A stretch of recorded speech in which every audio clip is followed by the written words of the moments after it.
get it. I get it. We've been waiting forever. But I'm just like, I don't know that now's the right time. Like, his brother was just beheaded, and I'm like, ooh. Welcome to The Story Thinker, a Webtoons and Witcher podcast for superfans with scene-by-scene analysis. Featuring sharp co-hosts for a fuller picture, we dive deep into character psychology, relationships, and theories. We'd love it if you could like, subscribe, comment, and rate us on all podcast platforms and social media. For bonus content, you can support The Story Thinker on Patreon. Let's begin.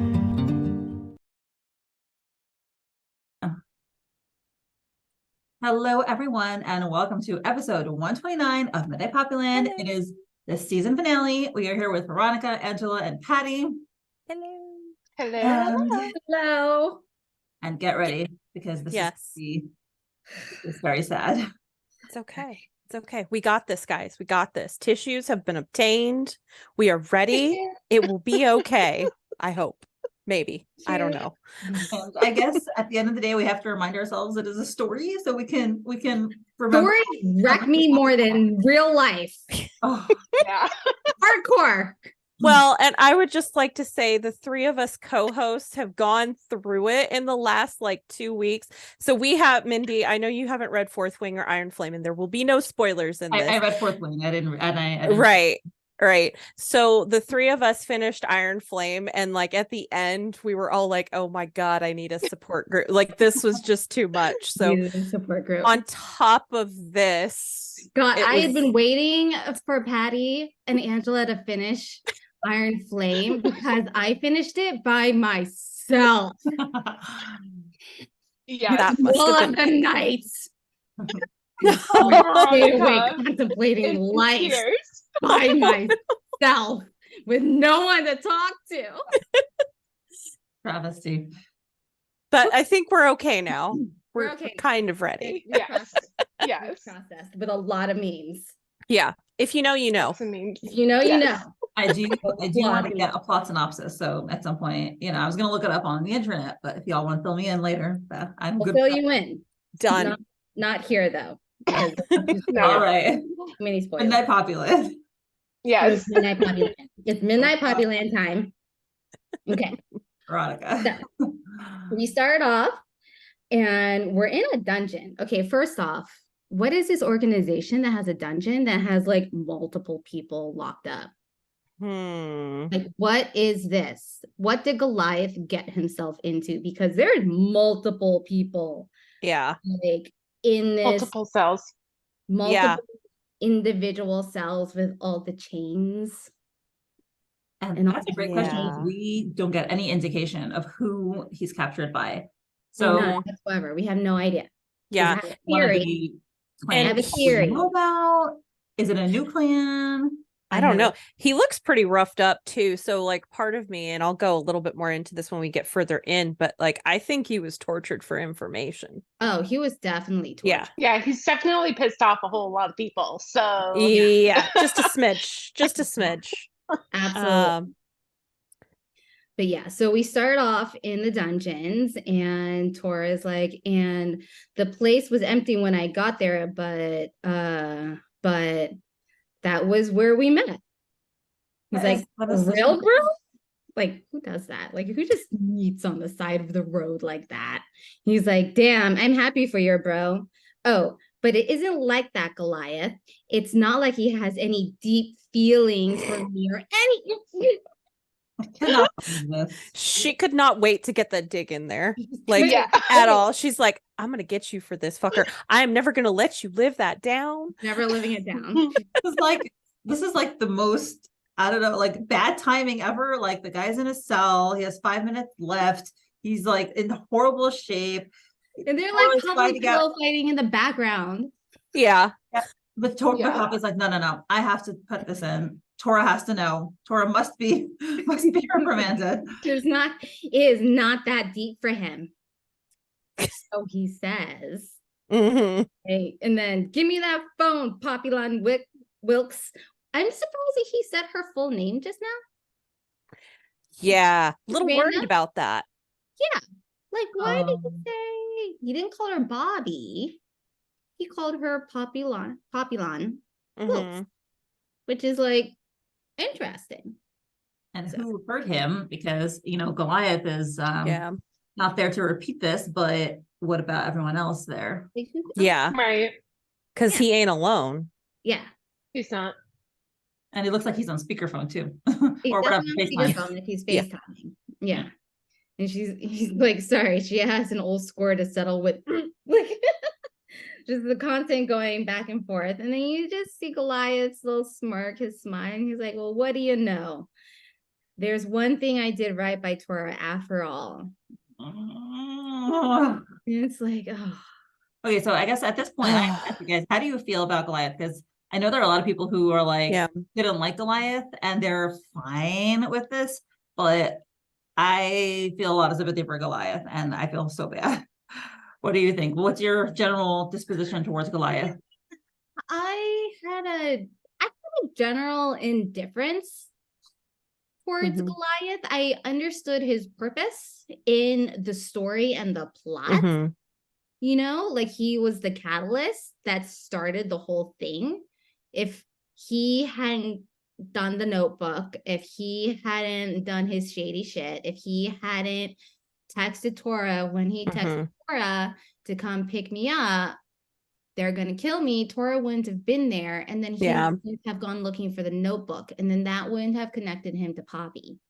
And so, like there was always going to be a connection between them because of Mr. Lom. And so, like looking for Quincy to hire Quincy. But I don't think they would have ever gotten to this level of a deep connection had there not been that element of the notebook. And if Tora hadn't just, it was really impactful and very profound for Tora the moment Poppy literally crawled out of the bushes and saw this angel. And he was just like, holy shit.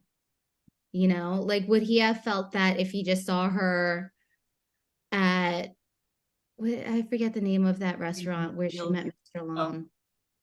Oh God. I forget. Good Runs? Anyways. No, it wasn't Good Runs. No. It wasn't Good Runs. That was another one. Chevy's? It was like something like that. Chevy's. Something like that. It was where Mr. Lamb, But yeah, like I don't know if it would have been the same. I do think that they, because of the whole Mr. Lom situation, they would have crossed paths because Poppy was so determined. They would have definitely crossed paths. But I don't think it would have been on this same level. Yeah. But yeah. So I've had a general indifference towards him as a character, but I understood his role in the entire story. And so, and I was very much on that, like, unless they say they're brothers, they're not brothers. I was kind of gunning for the cousins angle, but like I get it. I mean, they both have the yellow eyes and the facial structure. I get it. Whatever. All the Illyrians have hazel eyes and dark skin. Okay, fair enough. I don't know, like when I was thinking about Goliath, like I'm not gonna lie, like I felt like you, Veronica. At first I was just like kind of like had a general indifference to him, and I think it was just because the things that we've had up to this point are just little sprinklings of the exterior of who Goliath is, right? So we've heard people talk about him, but we haven't met him, up until this point. This is the first time these last like 2 to 3 episodes that we really get to know a little piece of who he is. And it's like, I'm not going to have the same feelings for him that I have for Poppy, for Tora, for you even, or like name literally any character that we've had since the beginning of the story. And I think, like you said, Veronica, him being that catalyst, it was funny because I was talking with Eileen about this, one of the other co-hosts, when this episode came up, and we were talking about how maybe that was Goliath's purpose, that he is the example, because of course we find out later just how close of brothers they are, and you know, that maybe he is the mirror, he is the path that Tora could have chosen and didn't. And that maybe he has to be a somewhat, I hesitate to use this word, but he has to somewhat be an empty character for us to not latch that onto Tora, right? And I do like the other thing that I want to say, like, I'm not a cold, heartless bitch like I joke about, but you know, I think I can feel for him as a human being in general. Like, as a human being in general, I don't think I could be okay with the way that he's dying. And at the same time, like, the therapist brain in me is like, well, sometimes your actions have natural consequences, my dude. And like, you had some pretty shitty natural consequences. So I'm kind of in, I guess when you ask Mindy, like, what do I feel with this, is I have ambivalence. I'm stuck in the middle with this, right?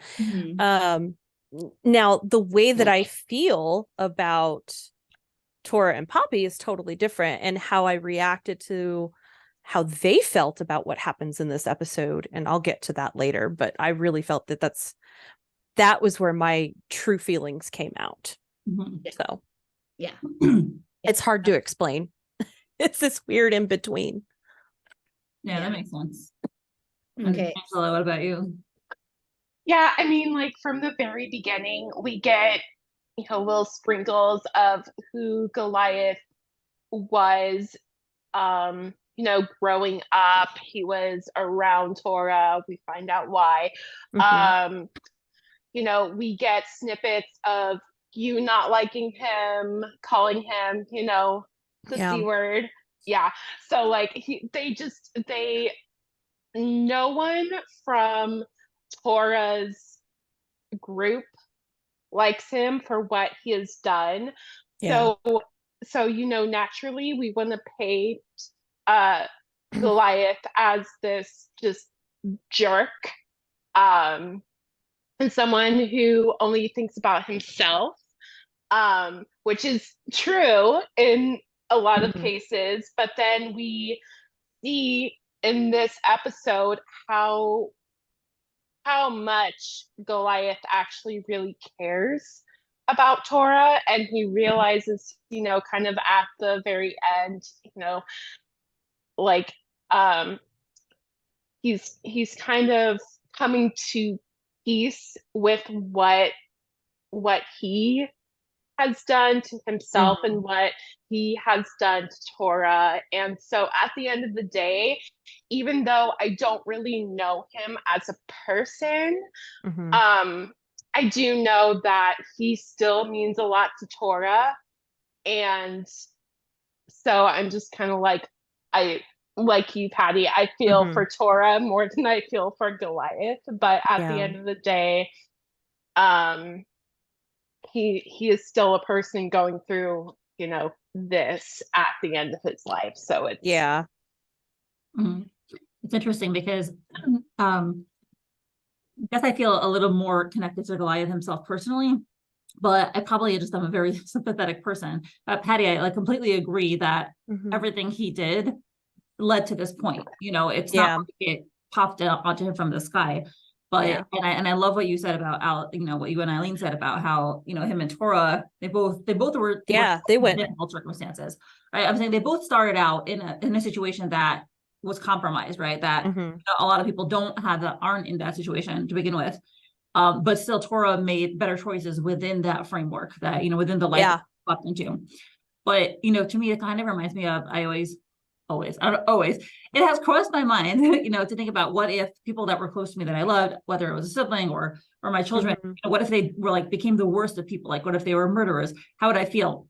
And, you know, I could simultaneously think that they're awful people at the same time that my love would never go away, because you're your sibling or your family, you're your child, nothing stops that. You know, you just can't stop loving them. So, you know, I think that Goliath is, he is a sad case of what happens when someone makes bad decisions and, you know, selfish decisions, and, you know, and he's done wrong. I mean, think about what we learned about him in 128. Like, he gave up his brother so that he could go to school, he could clear his record and go to school. And based on, I mean, obviously I'm assuming some things based on the visuals from 128, but you could pretty well assume he didn't go to law school. Mm-hmm. Like nobody finishes law school in 2 years. No. Like No. that's not happening. He Kind of reminds me. needs to go to university first, and he probably didn't even do that. Yeah. So I mean, that's kind of like that unspoken, like he had this chance and he blew it. Mm-hmm. And he threw his brother under the bus on top of it. Yeah. Yeah. Instead, he delved even deeper into the underground to get to climb the ranks as fast as possible. Yeah. Yeah, and that's what he chose to do with his clean slate. Yeah. He wanted clean slate. He wanted a clean slate so badly that he threw his brother under the bus. I get the sense of like his need for instant gratification. That's kind of the impression that I got with all that based on what you were saying, Veronica. Yeah. Is that he can't, it seems like he doesn't want to, do the hard road. He wants to do the fun, fast, and easy road. Whatever's going to make me the most money in the quickest way. Yeah. He reminds me, of an addict who's trying to get clean, but really can't.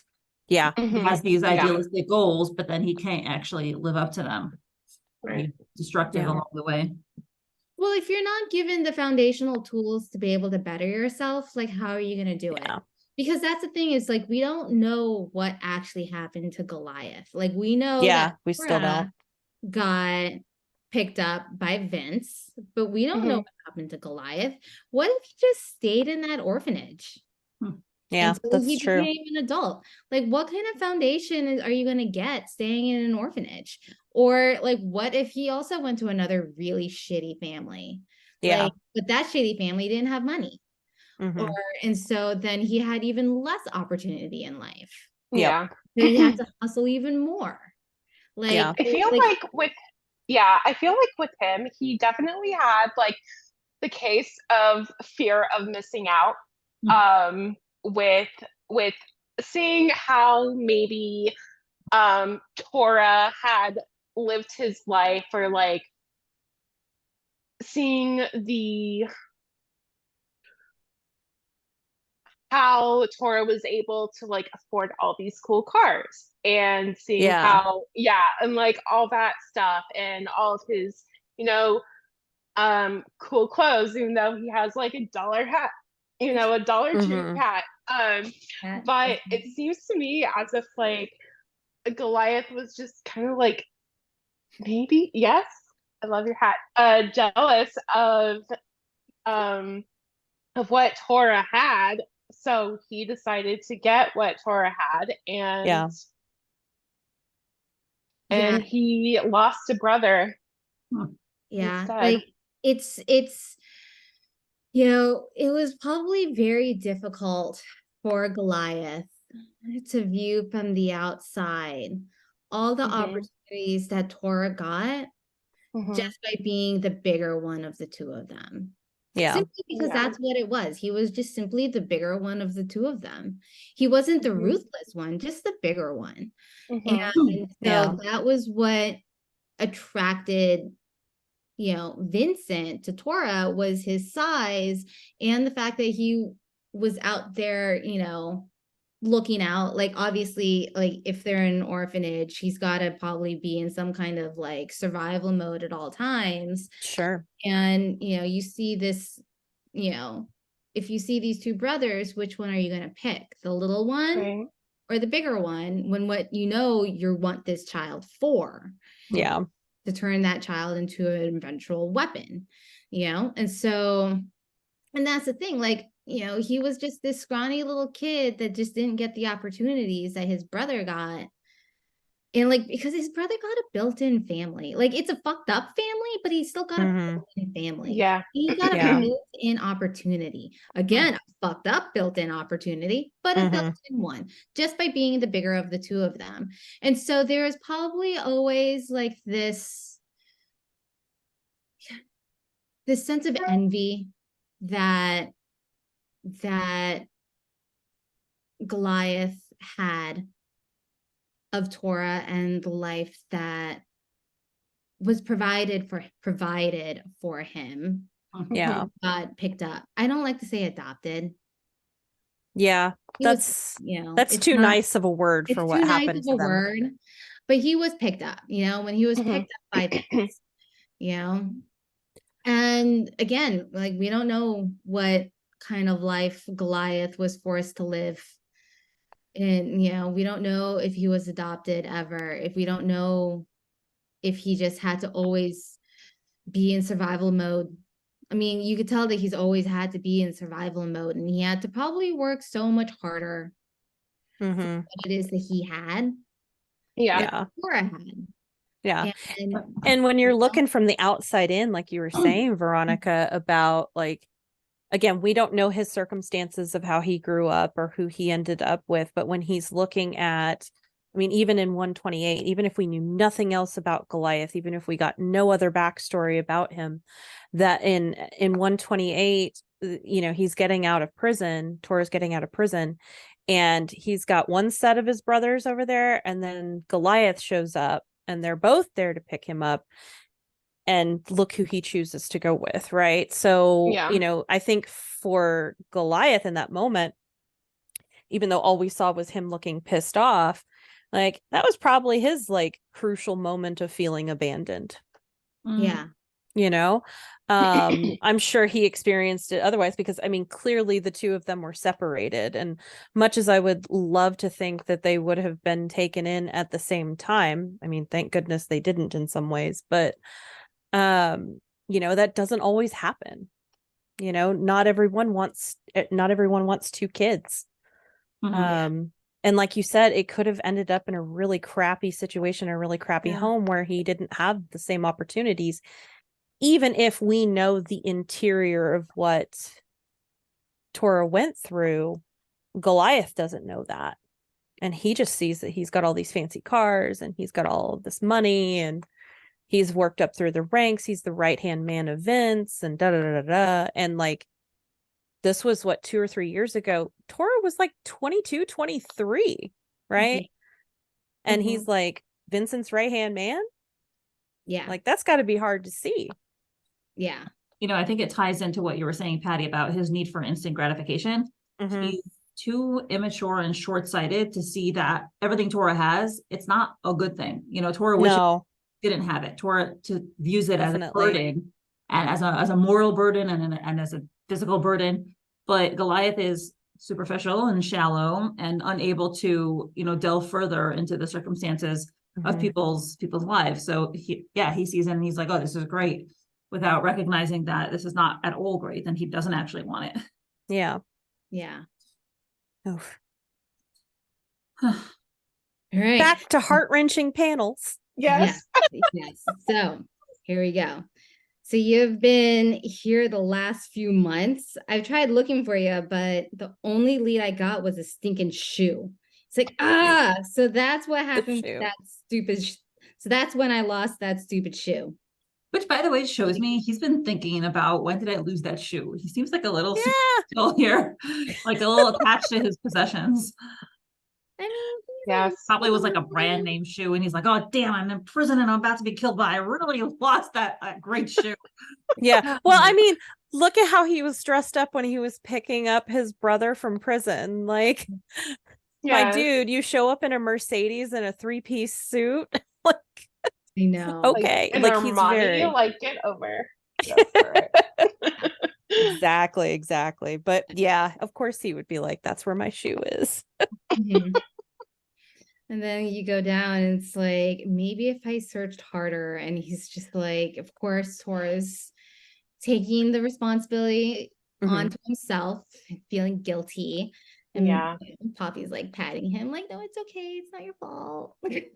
Yeah, I think like one of the things that really got me about this scene, and it took me a few like pass-throughs on a read, and especially with the updates to the episode for it to hit home for me, because I was like, why are they like joking about this stuff? Like, and why is this happening? And then I'm like, duh, Patty, they're deflecting their pain. Yeah. They don't want to talk about the elephant in the room that they, Yes. well, at least Tora knows and Goliath knows that his minutes are short. Mhm. Yeah. They're just catching up. Yeah. Casually Typical. catching up. It's we know that Tora does this, and it's probably Mhm. typical man behavior. And from what we know of Goliath, like being a superficial, shallow person, not surprised about that either. Yeah. Yeah.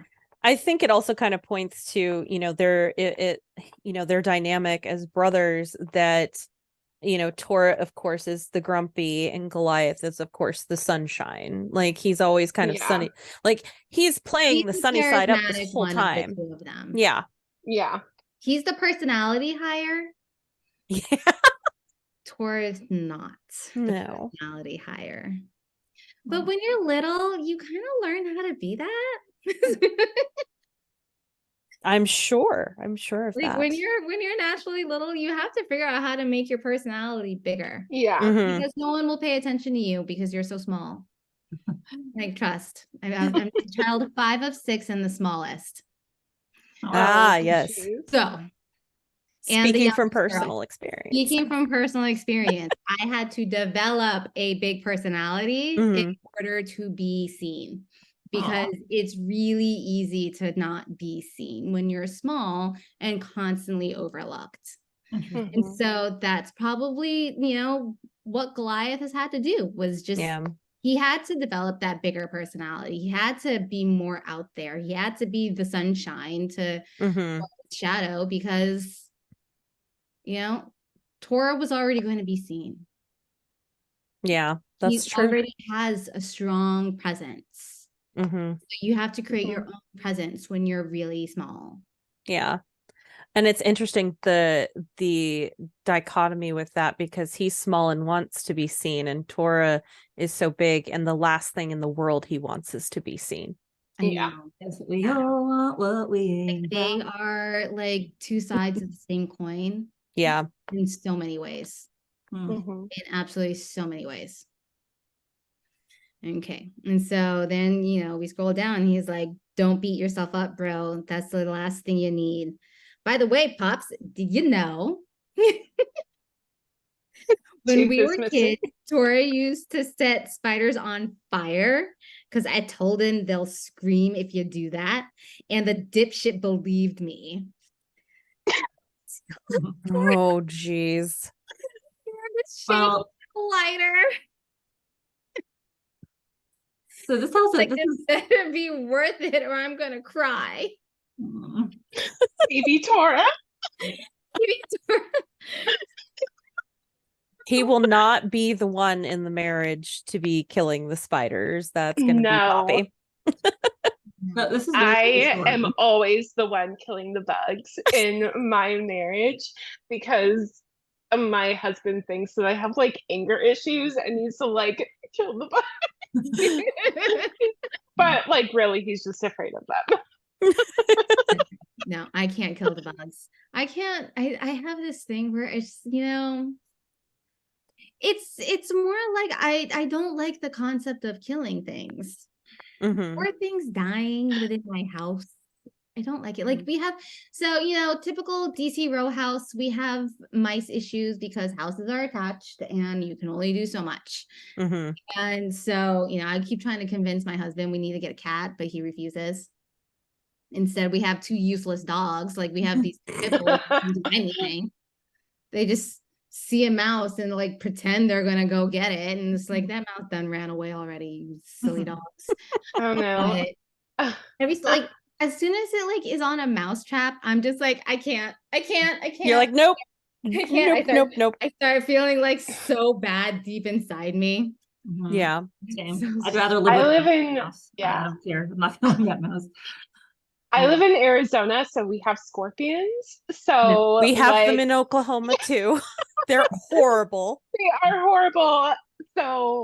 So I have killed myself many a scorpion king in my life. It's Mhm. Oh, very I wouldn't be able to. I would not be able to. Ugh. Nope, can't. It's so difficult for me. Like, I will like collect a spider and release it outside Yeah. before I kill it.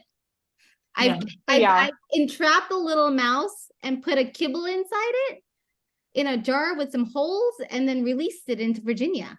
Well,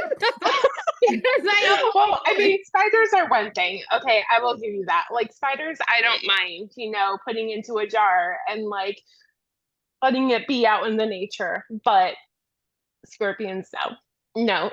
I will agree with you on that. They have no purpose. Get the fuck out of my house.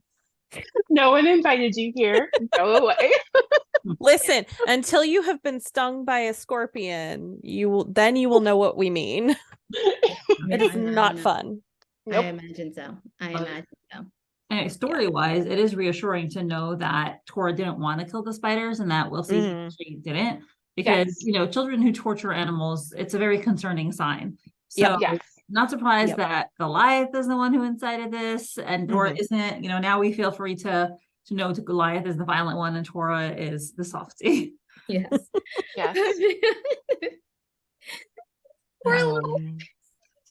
I know. And it's the same type of spider with like the bright ass colors. What if to Tora, like, all spiders look the same? Probably. He's probably remembering them as these giant monster things. Yes. Just because his most recent spider that he saw was a giant monster thing. So I do want to just say one nice thing about Goliath is that, I feel like as much as he maybe has lack of impulse control, instant gratification, etc., selfishness, I think that he does have a good heart deep inside.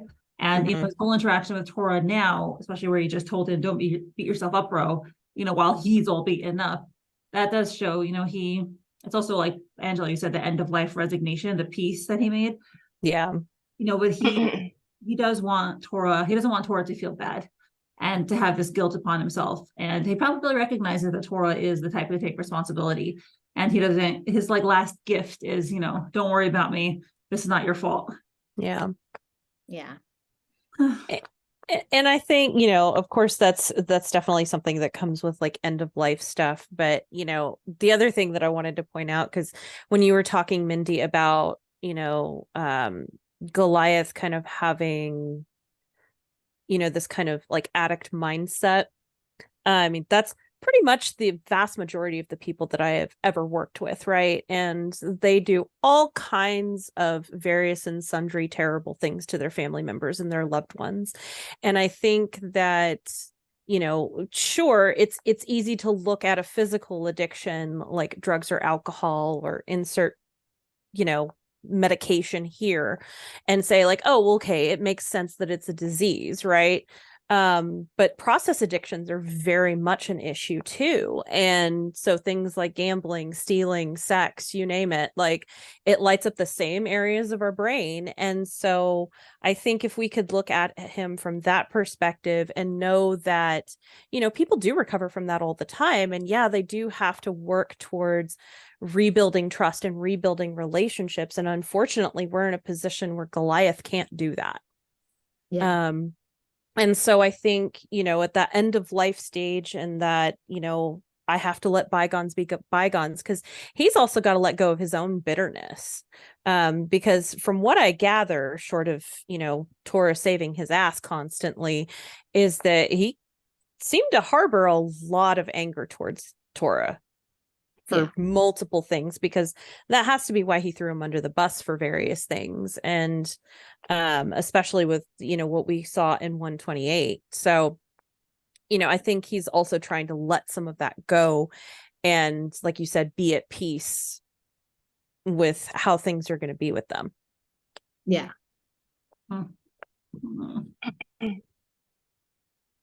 Our poor guy. Yeah. It's just sad all around. Speaking of poor guy, this one's face. Oh my gosh. Quincy is so cute. I love it. The Quincy bedhead. Baby Quincy. The bags, everything, that look. He didn't. All he sees is Tora yelling, like, get off me. He's like, oh my gosh, burning spiders. What? That new boy's kind of creepy. And look, he has like bags under his eyes. Like he hasn't slept in like 2 days. Like this new kid is keeping him up with all of his antics. I could see that. Yeah. So stressed by this new boy in his house. Like what? Yes. This new creepy boy is doing more creepy boy things. I don't even know what I'm supposed to do with myself. Yeah. Am I supposed to be his friend? Am I supposed to? I don't know. He's being real creepy. He's a weirdo. This one is a weirdo. And then you just see Poppy's sweet face. She's like, I'm pleased to report that the spiders got their revenge on him. He's like, I didn't believe ya. I was trying to prove you wrong. They jumped off before I even did anything to them. Yeah. Which once again, Tora is defending himself from a moral perspective. He's like, don't worry, I didn't harm them. Which shows you his views are not harming animals needlessly. Yeah. You know, Tora really has, he has a moral mindset. That's his approach to life is moral.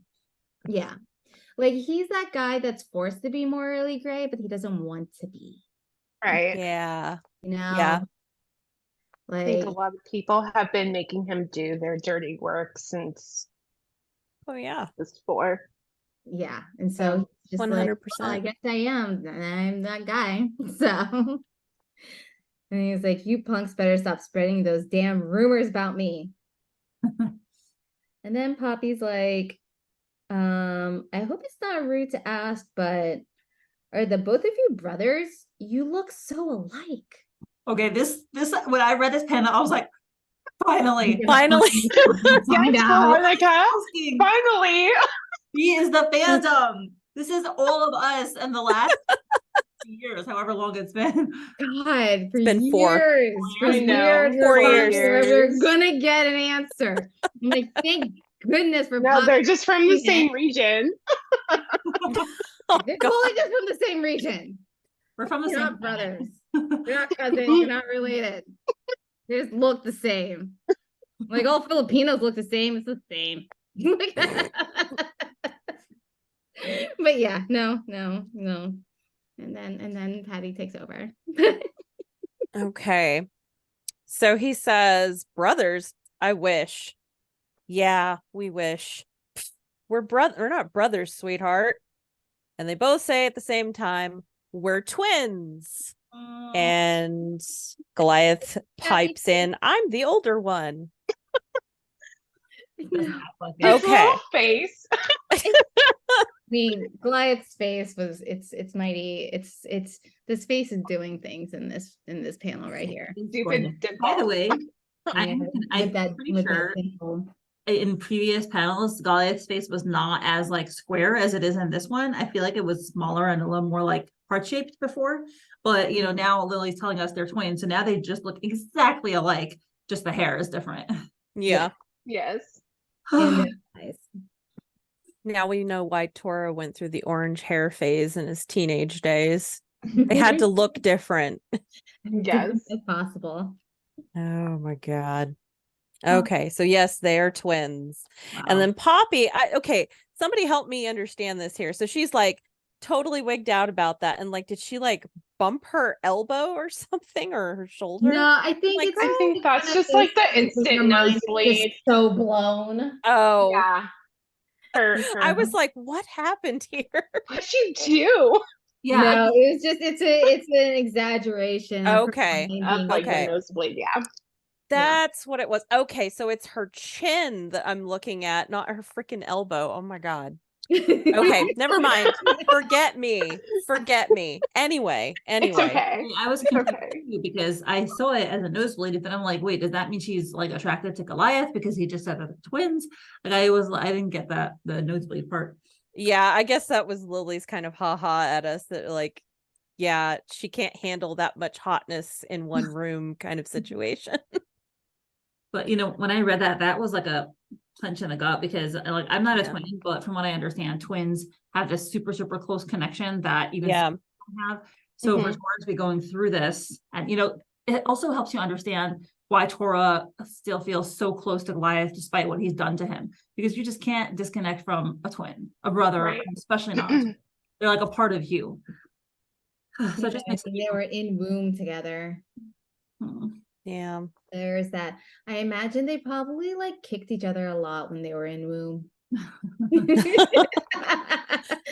I can imagine Goliath was constantly trying to like shove Tora's big head out the way because he's like, no, you're taking up all the space in this womb, dude.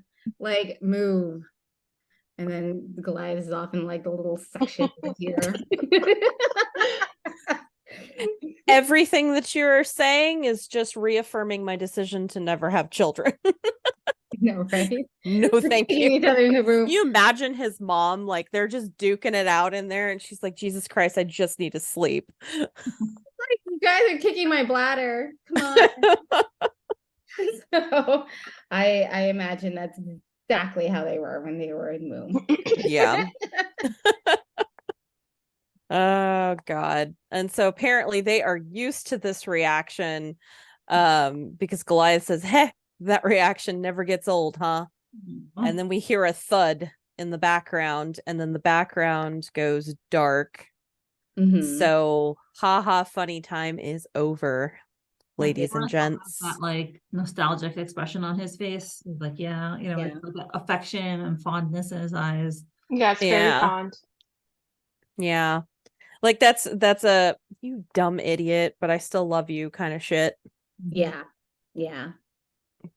So yeah, shit's about to get real, guys. Get out your tissues.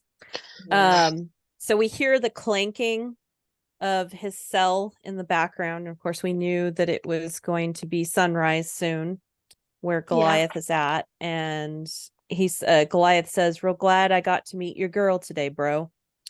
And Poppy knows already that this is goodbye. And so she's like panicking.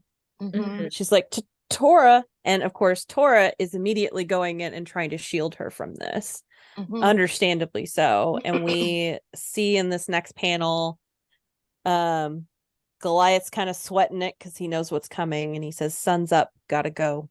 And there's this guy in the background with some sort of weapon, and he's in fatigue. So this isn't looking good for our dude. Yeah. They're all shaking. Like you can tell, like, and everyone is trembling. Yeah. Everyone is. Poppy is trembling. Tora is trembling. Goliath is trembling. Yeah. Everyone is trembling right now, like, because everyone knows what's about to happen. Yeah. And there's the sad part about this is that there's literally nothing they can do to stop it. Right. I think that's got to be such a helpless place for Tora and Poppy to be right now, is that they can't do anything to help him. Yeah. Right. They just have to accept it. Yeah. Because they can be in denial about it because it's happening right then in real time in front of them, like through a phone, but still, like, it's happening. Yeah. And this panel of Tora, like, holy fucking shit, y'all. Like, he's like, turn away, sweetheart, and like, listen, like, the last time I lost my shit with this goddamn comic was episode 15. And like this panel right here, like, I don't know what Lily did to like improve this panel, but it's killing me looking at Tora right now. Yeah. Like, oh, Jesus Christ. Yeah. I mean, like, you can just feel it. Yeah. And horror and despair and I mean, it's just utter helplessness. This is the last thing that he wants. I mean, he's gone to save Goliath's ass God only knows how many times, How many times, yeah. And this is the one time he can't do anything about it. Yeah.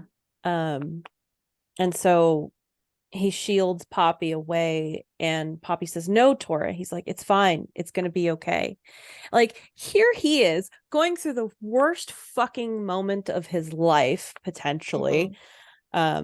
Because we also have to take into account Tora's had a lot of fucking loss in his life. Like, I know we've talked about Poppy's losses, but he's had a lot of loss too. He's lost Joe, he's lost his dad, his mom, and now he's losing his brother. I mean, I'm sure he's lost countless friends along the way because of the life that he leads.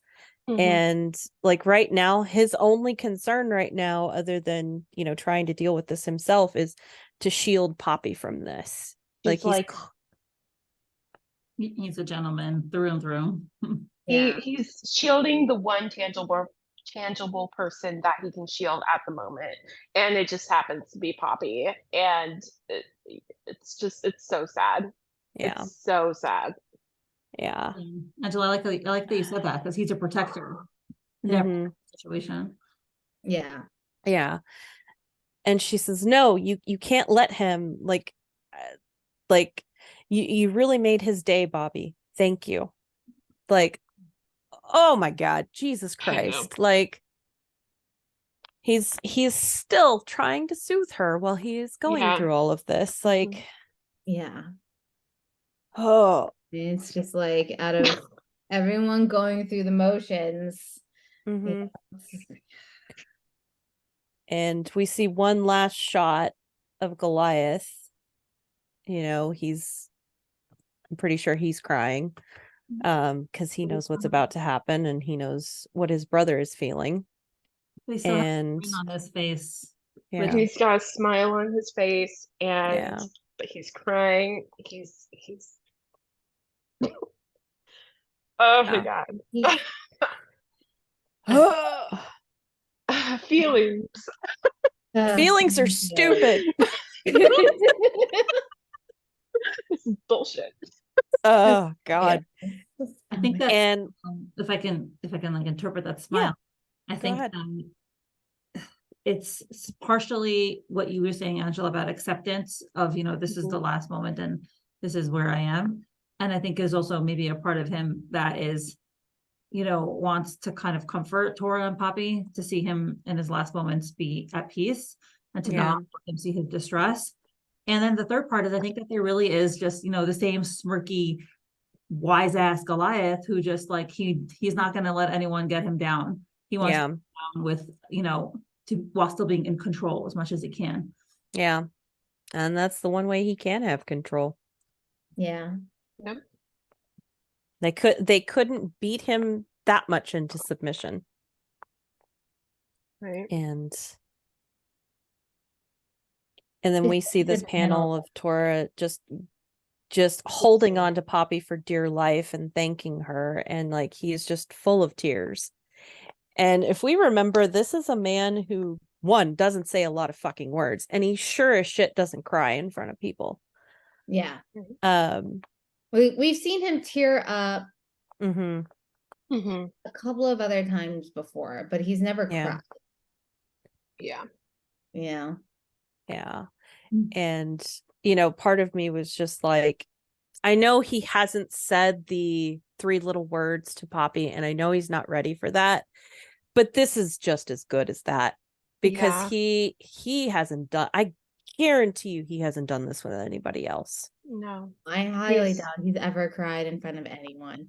This is the most vulnerable we have seen him, I think, to date in this whole series, this whole comic, and just seeing this is just, it's such a milestone. It's a shitty milestone, but it is, and it's so heart-wrenching.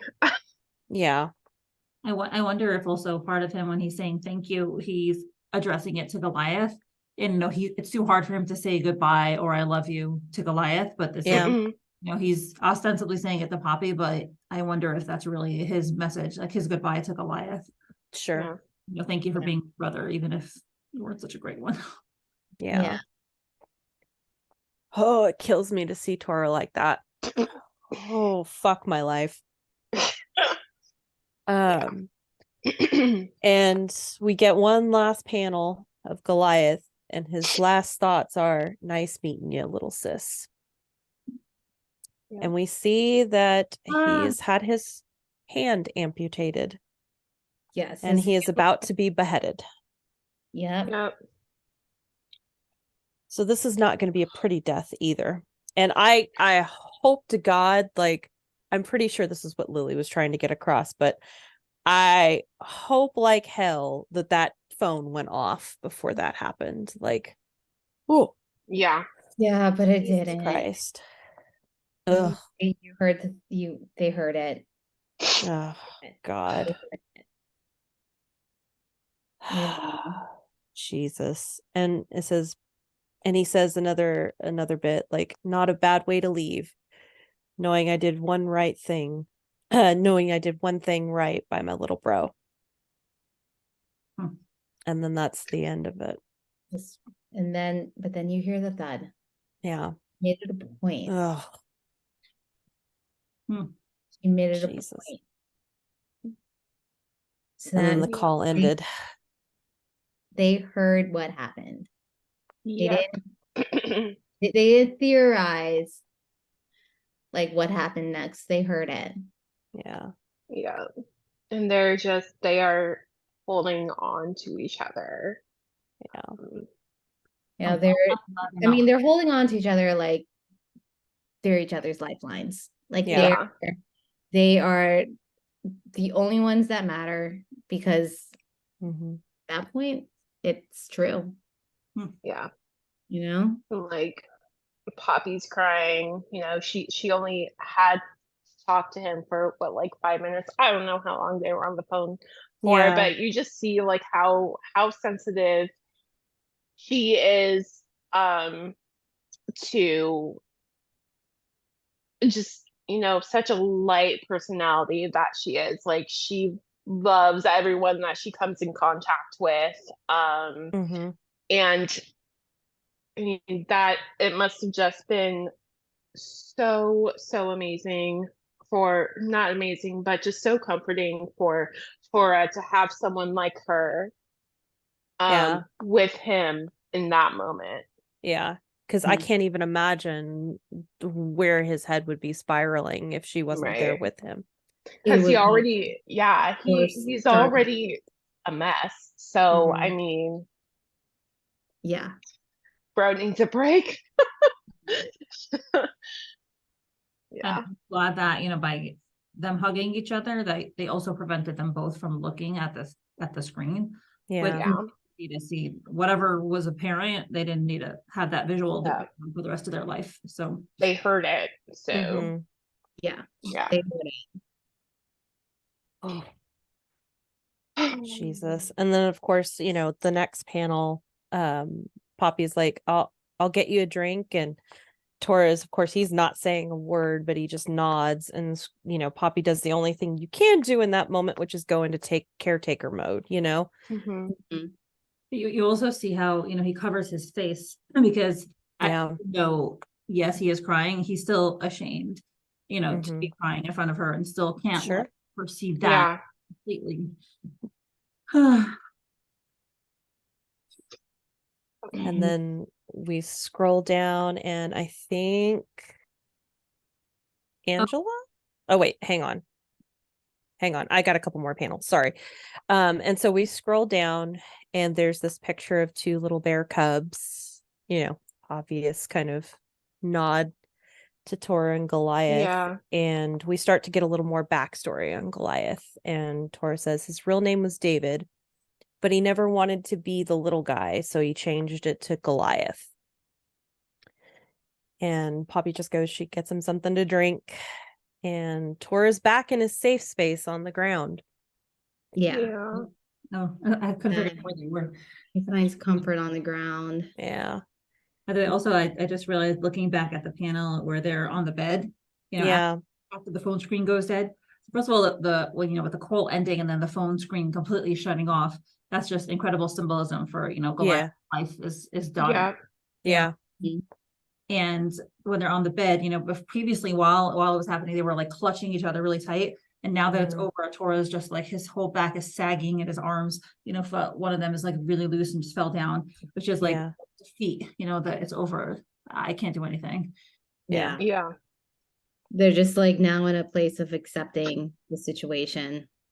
Yeah. Yeah. Oh Lord. And so Poppy goes back, and you can just feel, like, even though there's no dialogue words, like a dialogue here, like you can feel the silence. It's so thick you can cut it with a knife. Yeah. Also, I realized she gave him time to recover because Yeah. as soon as she leaves, you see he's already starting to wipe his eyes because Yeah.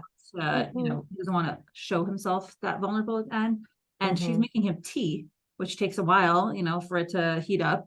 And she's Yeah. on her hair. So she's giving him time to, recover by himself. Okay, I know it's the same room, but she's giving him some space, Yeah. come back to.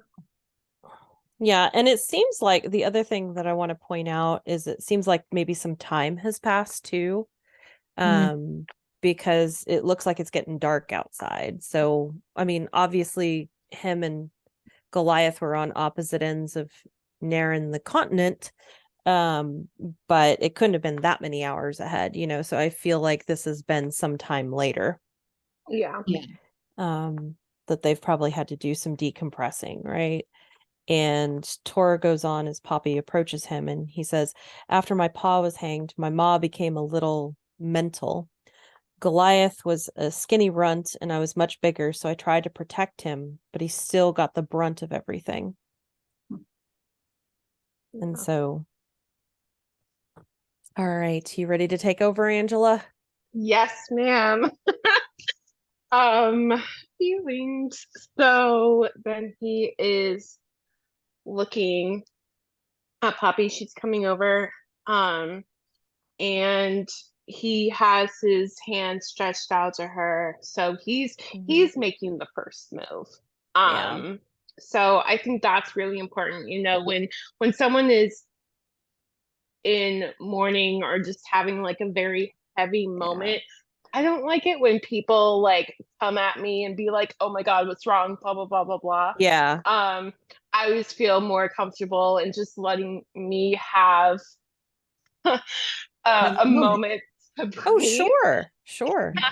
So, so the fact that Poppy like gave him that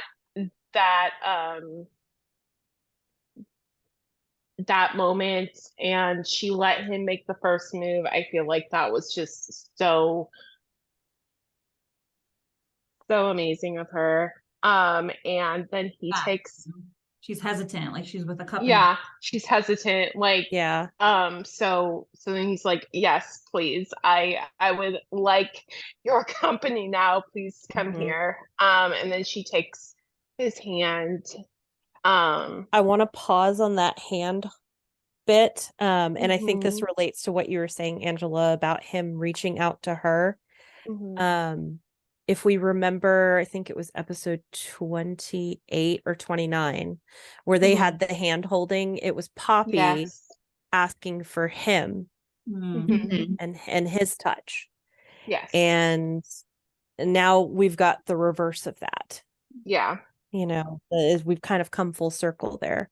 And I think that's just a nice, beautiful touch there based on what's been going on with them this whole time. Yeah. Like when he's reaching out to her from the bed, just his posture is see like he's got his legs open as though like sit on my lap, like I want you to be right here. Yeah. Yeah.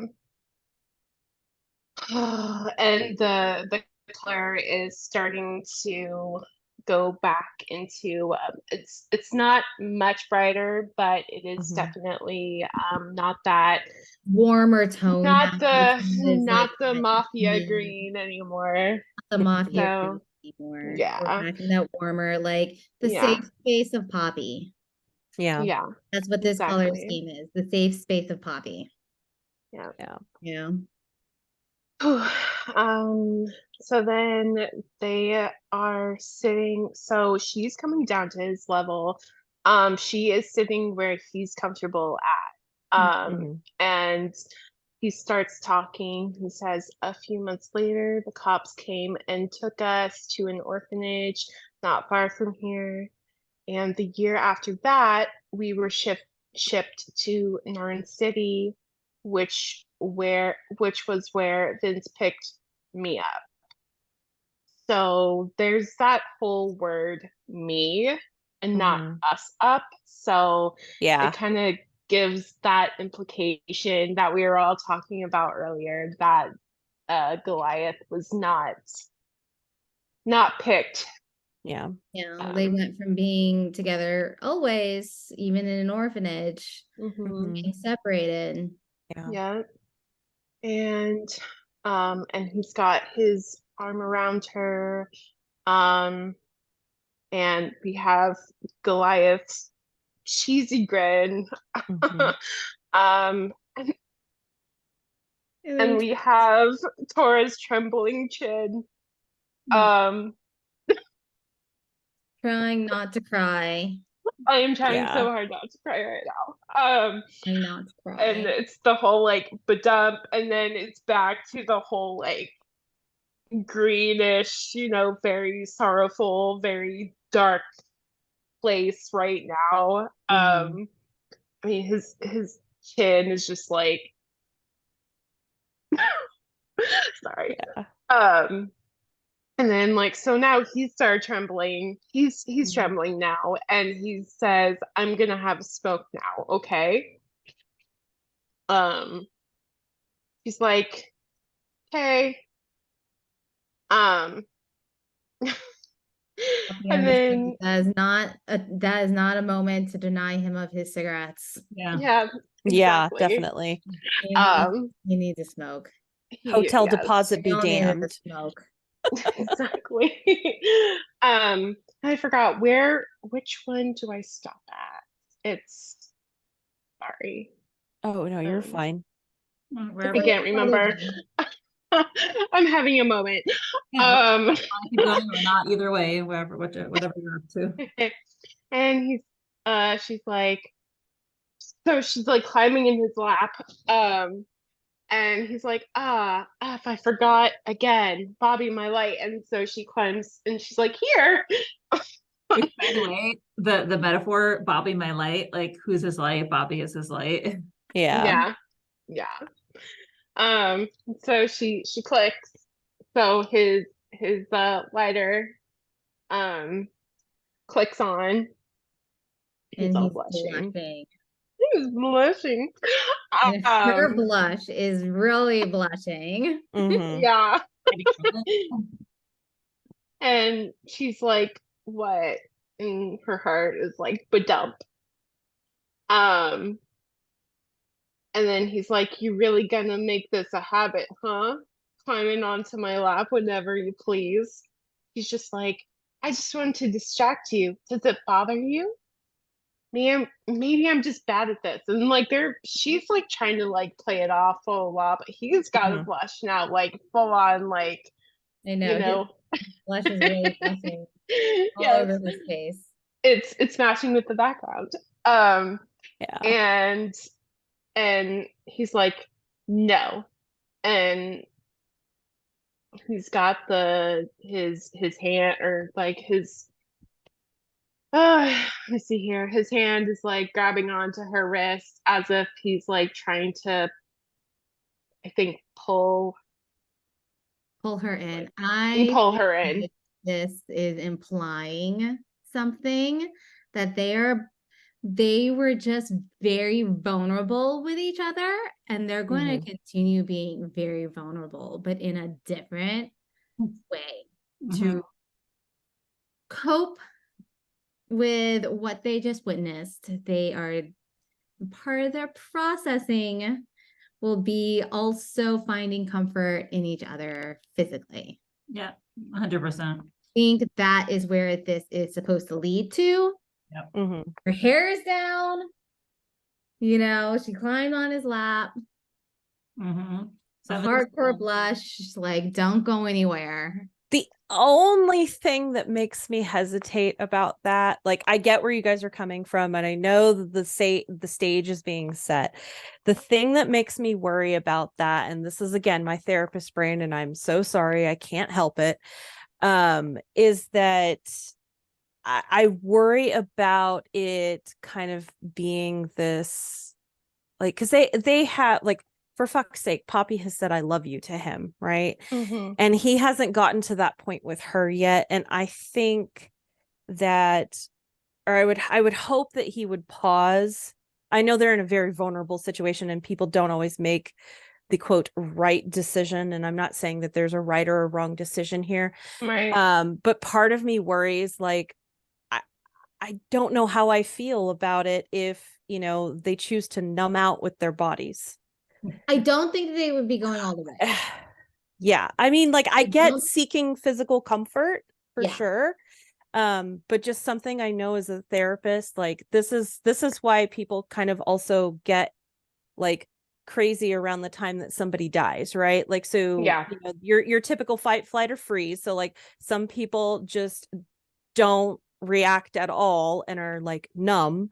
Some people, they avoid everything that they can, right? So you got your flight.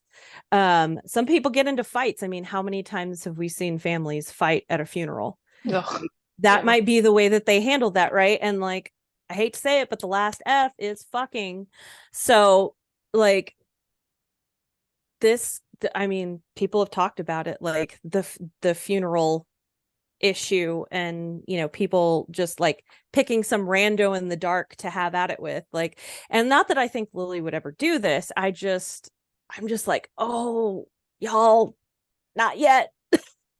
Not No, yet. I don't think that they're gonna do something so monumental within their relationship during such a vulnerable time like this. But they Yeah. are gonna get pretty physical. They're just Oh, not gonna go sure. all the way. But Sure. it is And setting them up to have some moments. yeah, no, I get you. I'm Yeah. just like, oh, I don't know if my heart is ready for that. Like, don't get me wrong, I am like the biggest horn dog ever. Y'all have seen me on Patreon. I get it. I get it. We've been waiting forever. But I'm just like, I don't know that now's the right time. Like, his brother was just beheaded, and I'm like, ooh, So I don't know. I don't know. I also had I had a double reaction. And, Yeah. the exact same thing. My first thought was like, not the right time, and like this is using something to distract him, and this is not. Yeah. This is just an outlet, and it's not going to be a genuine connection, and it's not Yeah. positive. On the other hand, I know from like my own firsthand experience, when Yoel was going through a hard time, his reaction, he also like, I'm gonna be so TMI, sorry, Yoel. It's okay. It is what it is. All good. We're all adults here. This was a way for him to calm down. And I understand that That's fair. it is calming. And so I tried not to judge, it wouldn't be my outlet, but yeah, I get it. I mean, I think from an objective standpoint, like if I took a step back and not be so emotionally invested, like the therapist part of my brain was like, well, yeah, of course they're going to do that. But the part of me that's invested in the story, I'm just like, oh, I don't know. Please don't. I guess I'm like, it's something different when, for example, right? Okay, so in my case, we've been married for like a billion years. And for this time, this is their first time. So yeah, there's a bit of an issue where Poppy feels pressured into doing that to distract him rather than it being 100%. And it would be Poppy's like first time. Yeah. Well, and I think it's important that we talk about it's their first time together more so than like, I get it, she's a virgin, whatever, right? I don't want to fetishize virginity. That's not what I'm getting at here. I think it's like for their relationship dynamic, I think it's important for it to be something other than forced by external circumstances. Like, yeah, I want them to choose each other in that moment, Yeah. and to be like there in that moment. So I don't know, like, and maybe I'm reading all like the they signals wouldn't wrong. be very present. Right. If they were to go all the way right now, neither of them would be very present in that type of situation because their minds are still like their emotions are so high. Yeah. Yeah. And it would just be a way to distract. So I do not think in any capacity that Lily would have them go all the way. But she is using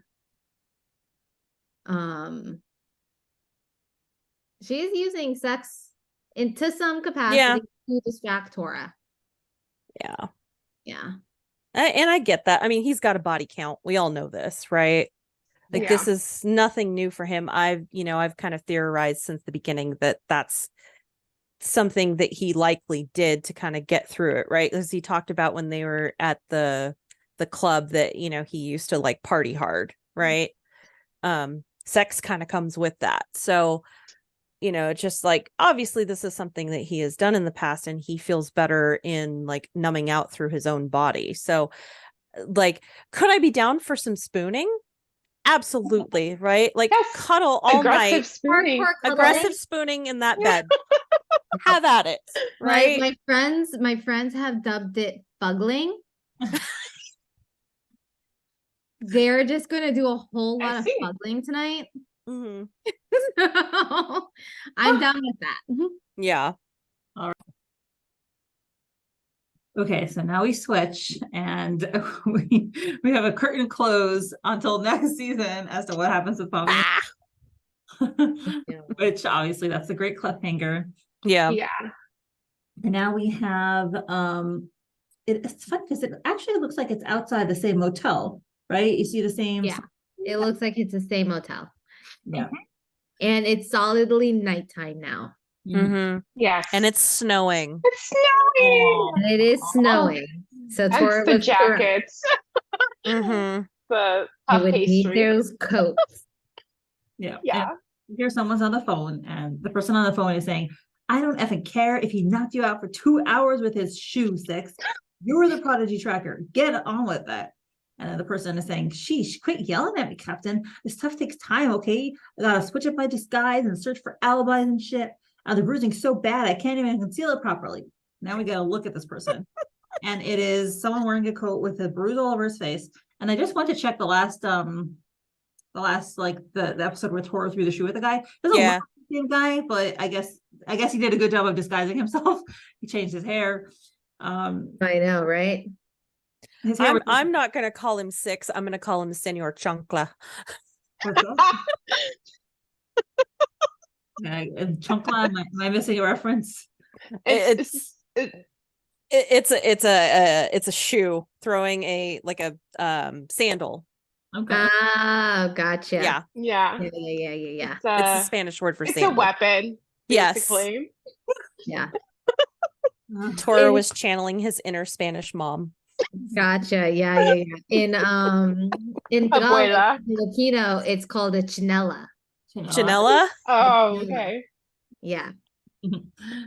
So it's just hilarious because now we find out that this guy was not just a random annoyed passenger. Yeah, he was actually someone tracking them, and Tora, I guess he deserved that shoe in his face. Yeah. So really quick, I just want to know, because he was since he was on the train with Tora and Poppy, there was another person next to him on the train who was like, hey honey, like, I don't know, what did she say? She's just she acted like a wife or something. Yeah, maybe she it was acted just like another a wifey decoy. poo. Mm-hmm. Yeah, but like, I don't know, I just thought that was kind of interesting that there were two of them. Anyway. Yeah, there's definitely, I mean, they're being tracked, that's for sure. Mm-hmm. Yeah. Wow. And yeah, he says, anyway, I lost him at the train station, but I think I picked up their trail again. And yeah, he did indeed, because he's right outside. Yeah. No. And Bum. person on the phone says good, and he looks so grouchy, but honestly, I felt a little bad for the guy on the train before, because I was like, I don't know if he deserved to get a shoe thrown at his face, but now that I know that it's a tracker, I'm like, yeah, he's fine. I'm fine with you getting hit in the face. Yeah. Oh boy. In my mind, why would he make such a presence known? Yeah. If he's tracking,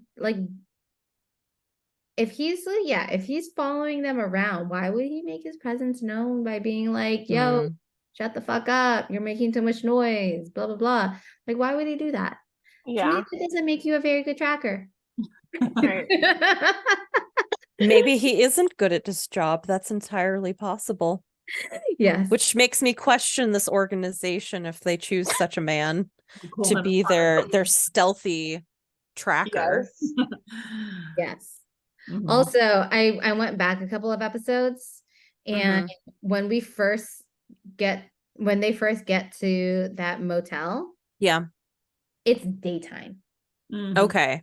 Okay. So there's been a lot of time that has passed. Yeah, so I'm pretty sure they're in 2 different time zones. Mm-hmm. Wherever Goliath is a different time zone from where they are right now. Oh yeah. Yeah. The sun has just risen where he is, but it's Mhm. setting where they are. Yeah.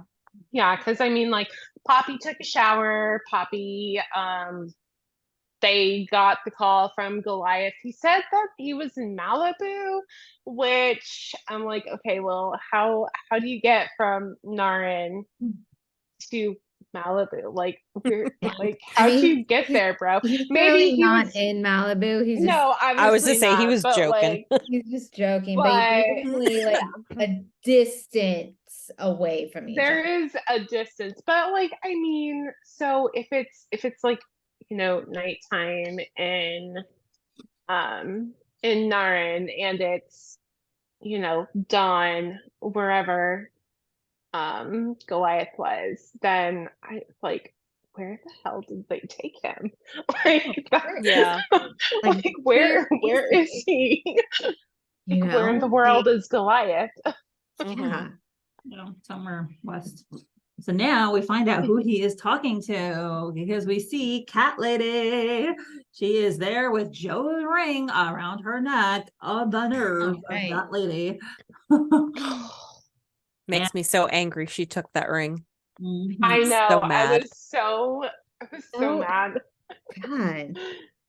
And she says, number 6 is back, and she's looking in the room. She's leaning against the door, and there's someone else in the room.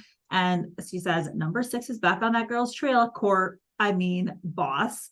And then the person who's boss, who has darker skin and reddish curls, says, better watch your mouth before you get me in trouble, Courtney. So Yeah, Courtney. Yeah, Courtney. We're allowed to know your name, Courtney. Calm the hell down, Courtney. Courtney. Courtney. suits her. I am not being biased against anyone named Courtney. I'm sure there are lovely Courtneys out there. Just a little disclaimer. Yeah, this one's just the bad apple, right? Yeah. As far as we like know. this Courtney. This Courtney is rotten to the core. Now we see on our last panel who the boss is, and it is none other than Cordelia. Oh my god. This was not on my bingo card. No, Not At on all. anyone's bingo card. Like, you always knew she was a little shisty. a little Mhm. sus, right? She was always a little sus. She was always a Yeah. little sus. But, and that's why, Tora knew she was a little sus. That's why he had Mhm. you Yeah. into her. Yeah, he was looking into her. Yeah. And of course, poor Quincy. I just feel bad I for know. him. He just completely got used. His sugar plum is His sugar plum. I know. not who he thinks she is. I mean, That's why- don't get me wrong. Like, we all know Quincy is a hoe, and he's like got hoes in Oh, different he's a area shameless codes. hoe. And But other like, girls, but still. yeah, He liked but her. still. He asked her to stay longer. He didn't want to be. Yeah. Well, Probably because he wanted to bang again. Yes. He would just show her that Tokyo toy. So yeah, I think in like one, I did not see this. No. I did not see her coming back in this way. I figured that she would come back in some way, shape, or form. Yeah. But yeah, was not on my bingo card. Lily, what are you gonna do with Alice? Now I am very concerned God. because I am Okay. so attached to that character. Leave Saki Granny out of this. Alice is established as a caring, affectionate, doting. Alice must be protected at all costs. All costs. Absolutely. All costs. Yes. Alice is straight up. She'll Mhm. has to say to your face. So no Yeah. double face. Yeah, this is true. This is very true. So Okay, so we have chakra number 1 is that Cordy is running this operation between Yes. running after her, right? Running after Poppy and coordinating all this like near-death experiences and not caring about Quincy's apartment or his safety or his friend's safety, Yeah. that stuff. And second thing is what she says, because she says that girl, Poppy, is young mistress to you and all of us underlings. Okay, so my question is that if you are trying to get a hold, or not a hold, maybe, yeah, like a literal hold of Poppy, Mm-hmm. and I shooting up the place. right, why not go into like some unmarked van and like offer her candy or muffins or something like that? Just Like, do why? a little snatch of someone so small. So I think I don't think that they took into account that Tora would be there. I don't know why, but I don't think they knew much about him because Courtney didn't even know who he was, right? Because when they got into that fight, she was like, whoever he is, just kill him, right? So I don't think they factored him into that. I think they were straight up going to kidnap her from Quincy's apartment. Yeah. Yeah, but like, I mean, A helicopter? like, yeah. Listen, it's a Black Hawk. It can handle it. You just got to get her, like, she just got to dangle a little bit from the, they could have gotten her with some ropes and stuff. I don't understand. Like, if what they want is to bring her into the fold, why are they doing it so why are they being so hostile about it? You don't have to be so hostile. Right. And like, If it's she's Cordelia, your young mistress, why are you being so hostile with her? Fair question. I don't think like do you think that the break-in just like went wrong the first time? 100%. And like, yeah, 100%. Okay, so I can see that. But then like I don't know. And here's the other thing. There's the orders that these guys receive, and then there's how they execute them, right? So they may have been given orders to make sure that no harm comes to her, but they also want to get her out of the clutches of Tora. And as we saw, Tora got plenty shot up, right? I think if I had to guess, like, why did they go in so aggressively? One, they didn't calculate all of these factors like Tora and him being a sniper. Like, clearly they knew nothing about him because he shot the fucking helicopter away. What I don't understand though is because Cordelia knows about exactly. That's my point. It's like, well, she met him once. She met him once. It was just that dinner at Good Runs. Yeah, but he even said, "I'm in the mafia." Mm-hmm. Well, I mean, it's kind of like understood. I'm sure Cordy knew that he had a bodyguard because there was some talk of a bodyguard. But the thing is, for people in these mafia families that are in the upper echelons, they're not concerning themselves with the street thugs. And like, they very much like, there's still a stratification, even though Quincy and Tora are very close and he is Vincent's right-hand man and all of that. The fact that none of them knew who he was tells me that in their, either they don't know who he is and Vincent has kept everything so mum and so secret that all they saw him as was a bodyguard, right? A no-name bodyguard, because that's the impression I'm getting at this point, is that he's a no-name bodyguard. Just like Quincy's bodyguard, and not like this guy capable of all this stealthy shit, right? All this stealthy shit. So I think it went terribly wrong. That's my explanation. It's not a great one, but I think it went terribly wrong. They didn't factor in Tora. I think they thought they were just going to hop on in, swoop in, take Poppy with them because they probably feel like she's an easy target. Yeah. I mean, let's be real.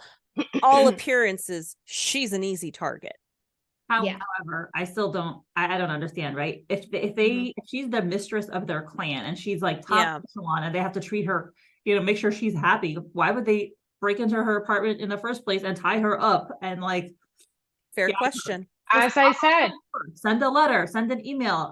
we're here for your extended car warranty. Can we talk to Okay. you? Not the extended car warranty. There is another possibility, right? So this clan clearly still exists, right? Somebody's got to be running it.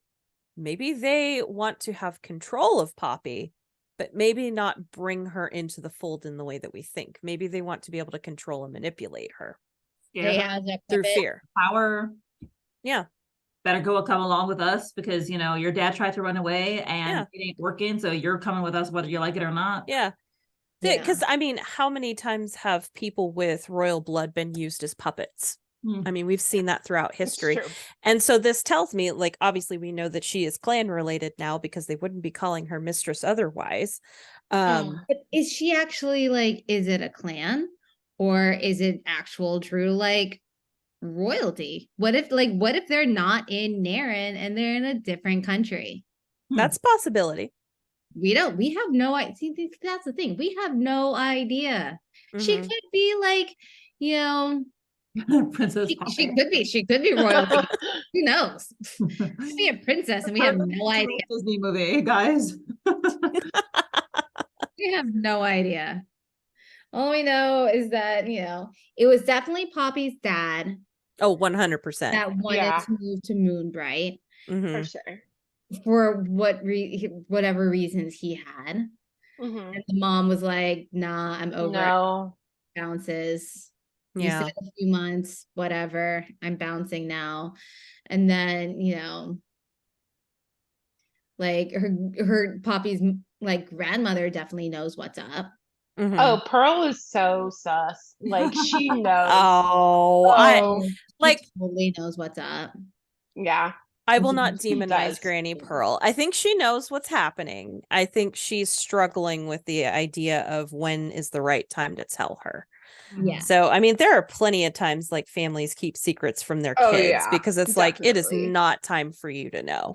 And maybe she thought Poppy would be safe. I mean, for all intents and purposes, Granny Pearl was like just trying to get her to come back to Moonbright. And she thought that would work, right? Because Poppy hadn't been in Naren City that long, maybe a couple of months. Yeah, at best. A few months, I think. Yeah. Yeah. So, I mean, I'm willing to give Granny Pearl a little more benefit of the doubt. But yeah, I mean, families keep secrets. Happens all the time. Yes. Yes. Families also do a whole lot of covering up. Oh, like, sure. Totally cool with that. Yeah. But okay. So I have a theory that whoever Cordelia works with or for are the same people that offed Goliath, because they clearly have the resources and the power. I mean, they were in all their stealth mode stuff. Yeah. They got money. They got money. They got military equipment. They definitely have the capacity to have a dungeon somewhere. That's for sure. Yeah.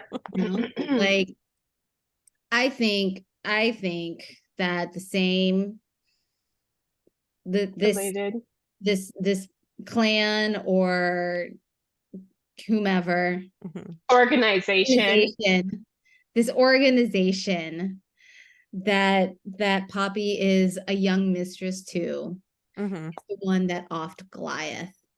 Wow, can you imagine guilt? Like if we're gonna have to like deal with that. Yeah. In some season. I don't know if it'll happen next season, but in some season we're gonna have to deal with that because that's gonna put, a lot of stress on Tora and Poppy. Yeah. And their relationship. Even though Poppy had absolutely nothing to do with shit. So I know. Like if anything, like Poppy's just gonna reject, like that's the thing, Poppy would just reject them. Yeah. Desire to be a young mistress of any organization of any kind. Yeah. Well, and that's why I think they'll lead with fear, because they think that they can, right? They have no idea what she's been going through the last couple of months and who she's affiliated with. Like, I don't think they know the true lengths Tora will go to protect her. Yeah. Like, he will kill each and every last one of them. Oh, he'll unalive everyone. Yes. Away. I mean, he did it with that one weirdo dude. Yudori Yeah, Hidori. fixed his teeth for him. Yeah. He would like he's Oh, he shot him right in the head. No yeah, qualms he's about so it. quick. He's like, whatever, you're nothing. You can just die. Like, Bye. Yeah. Oh, good grief. Yeah. I don't have any theories as of yet. Mhm. I do I've believed since the beginning of time that dad was the one who is connected to the mafia. I don't think it's mom. And this just kind of reaffirms it for me, because if it was through the mom, she's literally living in the city. They could have just up and got her, right? Yeah. She's not exactly hiding. yeah, Right. that's true. So Daddy Robert has some secrets. So many. I mean, they all have He's secrets. such a cute looking guy too. He's like this is the last person to look like he's in the mafia. Yeah. Well, I think it was mentioned in the last the 127 podcast. Yeah. Gyu doesn't look like he was in the mafia either. So he kind of reminds me of a sexier, younger Gyu. I mean, don't get me wrong, Gyu is sexy. But I think Daddy Robert is a little bit more attractive. Just a little. Just a little. Sir. No, Poppy, I'm not thirsting after your dead father. God. Then, he's probably our age. Oh, wow. This is okay. This was like a banger of an episode, and it was perfect season finale. Yeah. Yeah. Everything. Emotions, suspense, shock, plot, romance, whoa. Everything all in one. All the things. Wipe me off the floor. Yeah. It was a lot. It was a lot. God, Angela and I spent so much time on the phone immediately after reading that episode. Yeah, it was just straight up 2 minutes. I didn't. It was like I couldn't not call her because I just needed to scream to someone, "What the fuck?" 2 minutes. It was what happened. And then it was giggling, and then it was okay, well, let's go into different theories and stuff like that. So we definitely had but initial shock, and then okay, let's talk through this. Yeah. Oh man. Ugh. That was a rough day that Saturday. Yeah. That was the same day that I finished Iron Ring. Oh my God. Iron Flame. Yeah.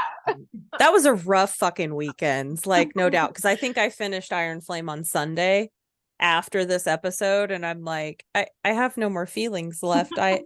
They have sucked every feeling out of me. I'm like, I'm so glad I'm on vacation because I can't do therapy under these conditions. I have nothing left. Yeah.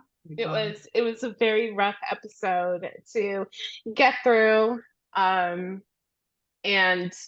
yeah, there were a lot of moments, and then especially when she updated it. And then you really see what's about to happen. Yes, exactly. After that, and it was just that is just it hits way fucking harder. And then the panels of Tora's face and his facial expressions, and it's just the trembling chin just did me in. Yeah. Rake like that. Ugh. Which makes me almost normally we do favorite panel, but I feel like you can't choose a favorite panel because its favorite is too positive a word about all of the sadness. Yeah. Choose most of them. There isn't a favorite panel. No, not this time. Not for me anyway. It was all just gut wrenching. Yeah, it was too much. It was too much. But I guess if we were gonna do favorite panel, I did really enjoy the one where they both admitted they were twins. Yeah, that was the fluffy part. Mhm. Yeah, You know, just it a was little a fluff little in there. fluffy. One. One. Yeah. Yeah. No.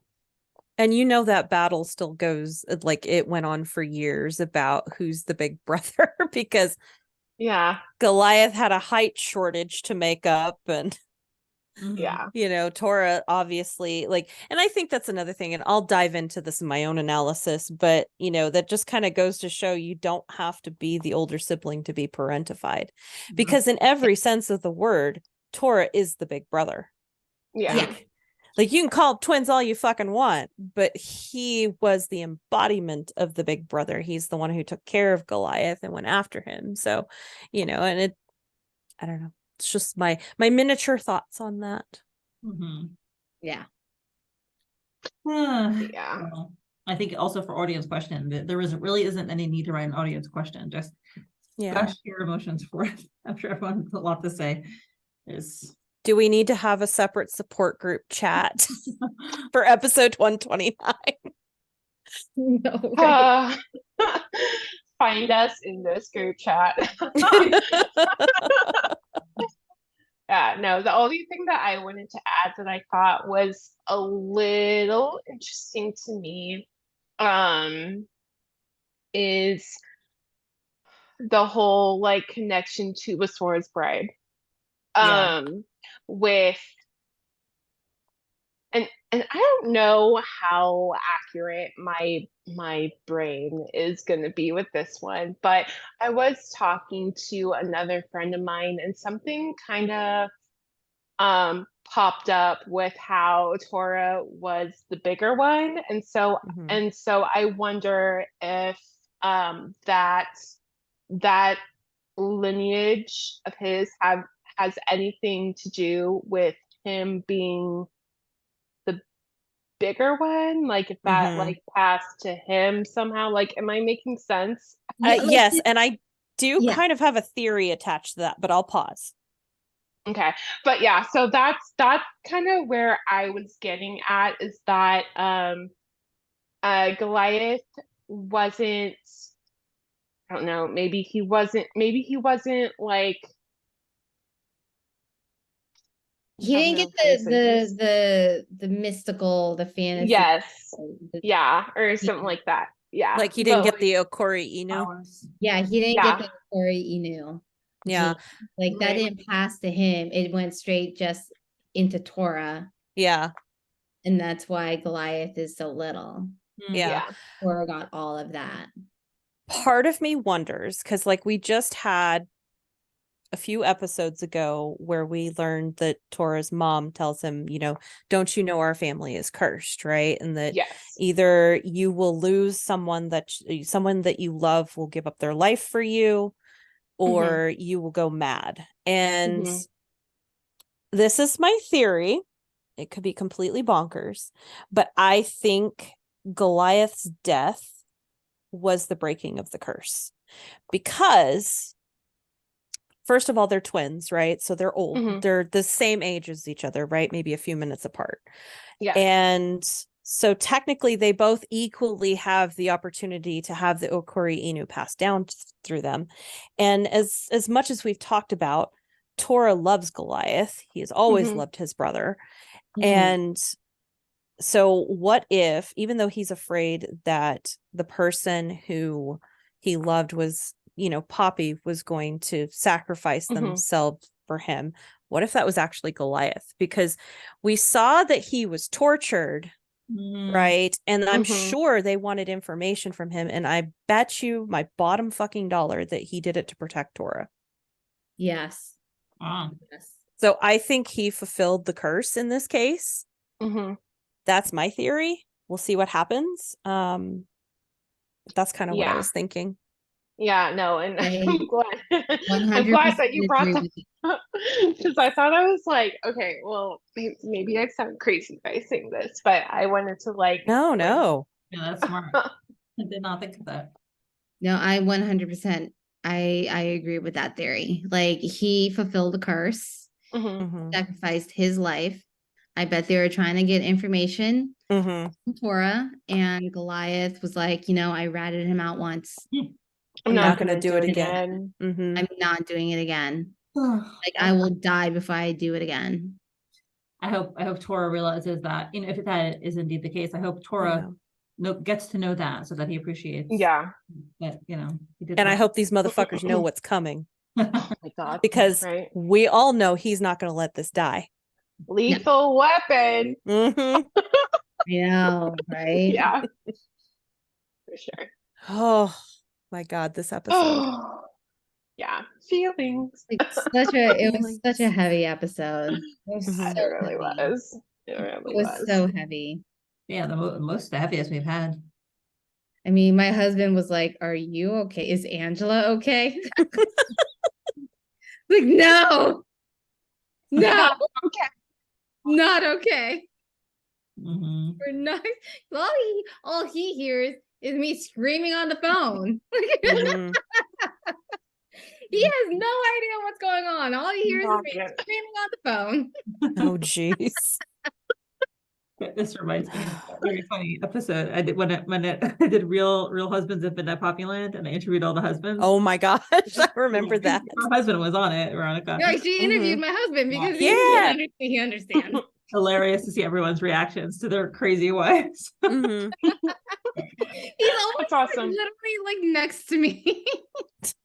Because I have like my I sit in like my little cocoon on my bed. I have my joint next to me and my husband's next to me because I don't know what's going to happen, and I'm going to need some type of emotional support system immediately after. I got my weighted blanket on my legs. Like, I am so prepared when I go into reading an episode. Yeah, we have to brace for impact. Yeah. Always, every time. Yeah. I have to make sure I'm like, okay, I got my sanity You're in bed your comfort bubble. right there. My husband is right there. My dogs are over there. The weighted blanket is on me. Okay, I can start this episode. Ira just calls it, he's just like, are you reading your pixel porn? I'm like, okay, first of all, it's webtoon, they don't allow that. Patreon is separate, thank you very much.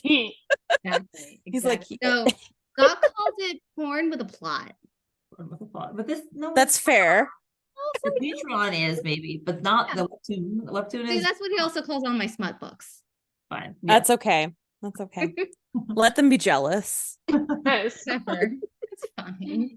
You read boring things like the newspaper. Yeah. Hurts my brain. Oh man. You gotta be so dumb about what you read. Whatever. I can't. We have to laugh or we'll cry. Yeah. We did that already, so let's end on a positive. Yeah. Positive note. Yes.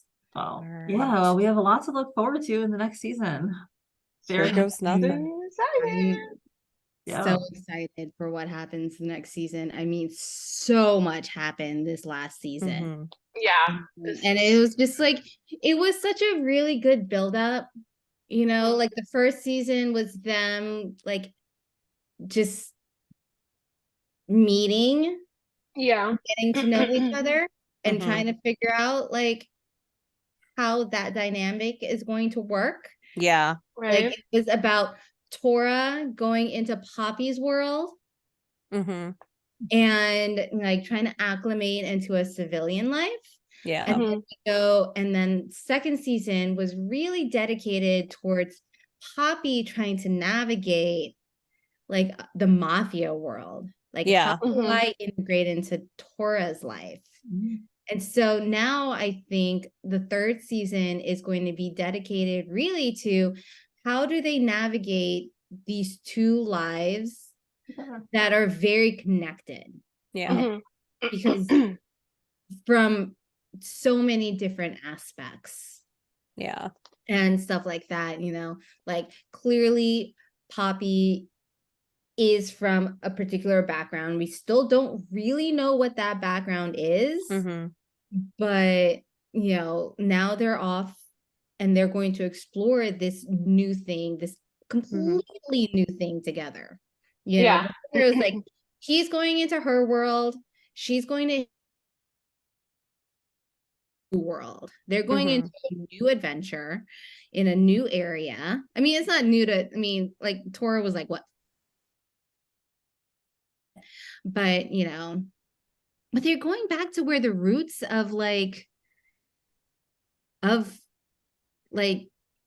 even the like Asara's bride, because remember, like it was snowy mountainous region, and that's where, and his lineage is from there, and so it's like pulling in Asara's bride as well. So you're like see, I think, more of that.